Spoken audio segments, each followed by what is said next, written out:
ડુંગરવાડ પીએચસીમાં કાયમી ડોક્ટરની નિમણૂકની ઉગ્ર માંગ. છોટાઉદેપુર જિલ્લાના પ્રાથમિક પાવીજેતપુર તાલુકાના ડુંગરવાડ પ્રાથમિક આરોગ્ય કેન્દ્ર ખાતે છેલ્લા લગભગ 2 વર્ષથી કાયમી તબીબની જગ્યા ખાલી હોવાથી સ્થાનિકોમાં રોષ ફેલાયો છે. હાલ બોન્ડ આધારિત તાલીમાર્થી ડોક્ટરો સેવા આપી રહ્યા હોવાથી ઘણી વખત દર્દીઓને સમયસર સારવાર મળતી નથી. યુવા નેતા ચંદ્રસિંહ ઉર્ફે શેખરભાઈ રાઠવાએ જણાવ્યું કે ડોક્ટરની અછતને કારણે દર્દીઓને ખાનગી હોસ્પિટલનો સહારો લેવો પડે છે, જેના કારણે સામાન્ય અને મધ્યમ વર્ગના લોકો પર આર્થિક બોજ વધે છે.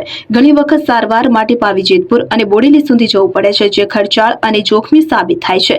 આ પીએચસી હેઠળ ઘૂંટણવડ, ખાંડિયા, અમાદર, ઉમરવા, લીંબાળી, જાબ, મોટી બેજ, રાયપુર, કોલિયારી સહિત કુલ 24 ગામોને આરોગ્ય સેવા મળે છે. અહીં 62 કર્મચારીઓ ફરજ બજાવી રહ્યા છે, છતાં કાયમી ડોક્ટર ન હોવાને કારણે સેવાઓ પ્રભાવિત થાય છે. જનહિતમાં તાત્કાલિક કાયમી તબીબની નિમણૂક કરવા ચંદ્રસિંહ રાઠવાએ ઉચ્ચ કક્ષાએ રજૂઆત કરી છે. જિલ્લા આરોગ્ય તંત્રએ ત્વરિત નિર્ણય લે તેવી માંગ ઉઠી છે. શકીલ બલોચ, છોટાઉદેપુર.